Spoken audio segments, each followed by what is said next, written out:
अब हम लोग का अगला टॉपिक क्या है तुम्हारा, प्रोडक्शन फंक्शन। ये भी बहुत इंपॉर्टेंट है।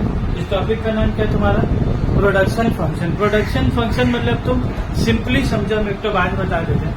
प्रोडक्शन फंक्शन बोलता है is the relationship between production and factors of production. एक तरफ होता है प्रोडक्शन और दूसरा तरफ क्या है तुम्हारा, फैक्टर्स ऑफ प्रोडक्शन। मेन मसला ऐसा है तुम कितना सामान बना रहे हो, तुम कितना सामान बना रहे हो, प्रोडक्शन कर रहे हो, 40,000 यूनिट प्रोड्यूस कर रहे हैं कि 20,000 यूनिट कर रहे हो कि 10,000 यूनिट प्रोड्यूस कर रहे हैं कि 1,00,000 यूनिट प्रोड्यूस कर रहे हो कि कितना यूनिट प्रोड्यूस कर रहे हो, वो सारा बात किसके ऊपर डिपेंड होगा बोलो, तुम कितना बड़ा जगह खरीदे हो, समझना बात, कितना बड़ा रुपया लगाए हो, तुम्हारे पास लेबर कितना का प्रोडक्शन 1,00,000 यूनिट तो अपने आप होने जाएगा, प्रोडक्शन 20,000 यूनिट अपने आप होने जाएगा।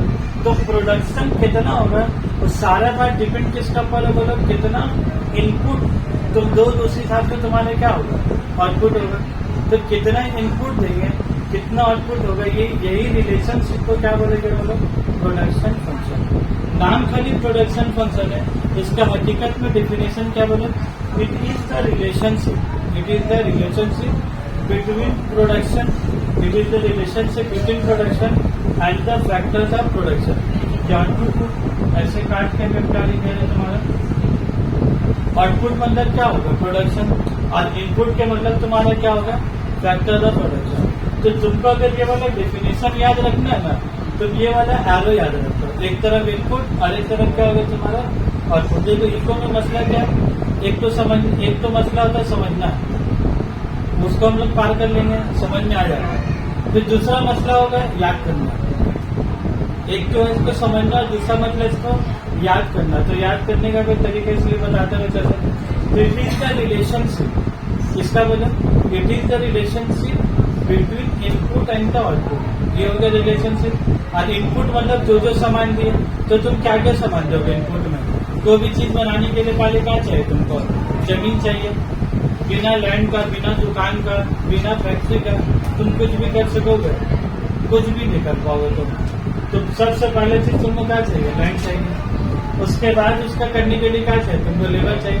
ये इनपुट एक लफ्ज हो गया, एक वर्ड, लेकिन इनपुट में तुमको कितने इनपुट चाहिए, 4, जमीन चाहिए, लेबर चाहिए, का बिना 4 तो लेबर दो, तो लेबर में तुम कुछ भी काम कर सकोगे, कुछ भी नहीं कर पाओगे। उसके बाद क्या चाहिए तुमको, पैसा चाहिए, बिना कैपिटल को तुम कुछ कर सकोगे, तुम्हारे पास जमीन है, लेबर है, पैसा नहीं है तो भी सब बेकार हो। तुम्हारे पास मान लो दुकान है, प्रॉपर्टी है, 4 तो लेबर भी है, लेकिन तुम्हारे पास पैसा ही नहीं है, तो तुम कहाँ से करोगे। कैपिटल लगाना क्या बहुत जरूरी है, तो लैंड, लेबर, कैपिटल। और दूसरी बात, ये जितना ज्यादा तुम प्रोडक्शन करोगे तुमको कैपिटल भी क्या उतना ही ज्यादा लगाना होगा, और जितना कम प्रोडक्शन करेंगे कैपिटल भी क्या उतना कम लगाने होगा। तो रिलेशनशिप प्रोडक्शन फंक्शन बोलने का मतलब क्या है, it is the relationship between factors of production and the production. देखो 2 डेफिनेशन लिखा, देखो पहला डेफिनेशन में क्या लिखा, it is the relationship between inputs and output.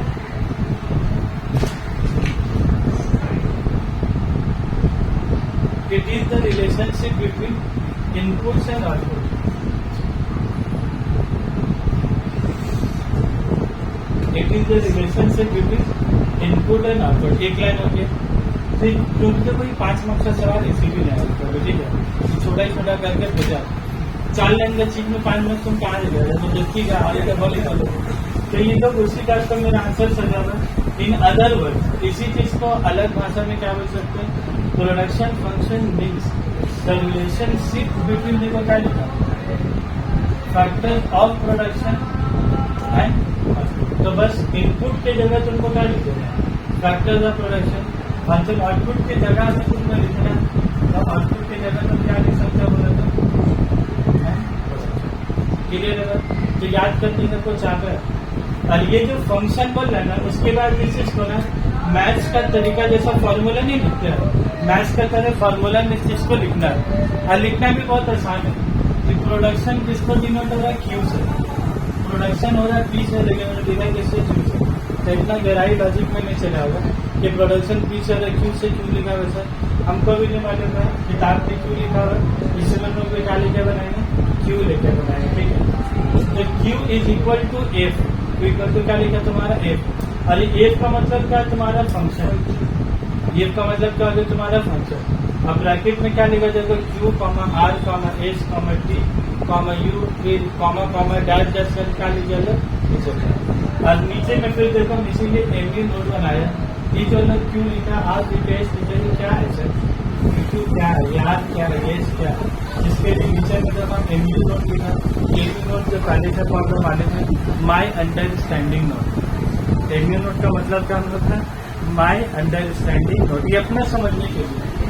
तो ये हम लोग अपना समझने के लिए डायग्राम बनाए कि डायग्राम का शुरू से तुमको शुरू का 2-4 लाइन क्या, एक तो छोटो डायग्राम से तुमको इतना बड़ा आंसर क्या याद रहेगा। और ये जो क्यू आर एस टी उसके बदले मुझे लिखा कि क्यू आर एस टी का मतलब क्या हो गया बोलो, ये फंक्शन है, यहाँ से आता है तुम्हारा फंक्शन। तो फंक्शन मतलब क्या हो गया, कितना लाइन लगा रहे, कितना लेवल लगा रहे, कितना कैपिटल लगा रहे, और लास्ट में क्या तुम्हारा बोलो आंसर कॉन्सेप्ट क्या होगा तुम्हारे मैनेजर टाइप का आदमी होंगे, जो लोग बिजनेस में रिस्क लेगा। कोई तो आदमी होना चाहिए बिजनेस के बारे में क्या,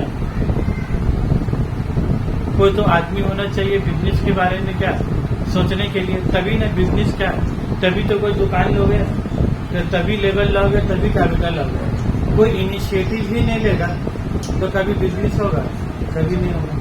तो ये 4 चीज मिल के तुम्हारा क्या होगा, प्रोडक्शन होगा।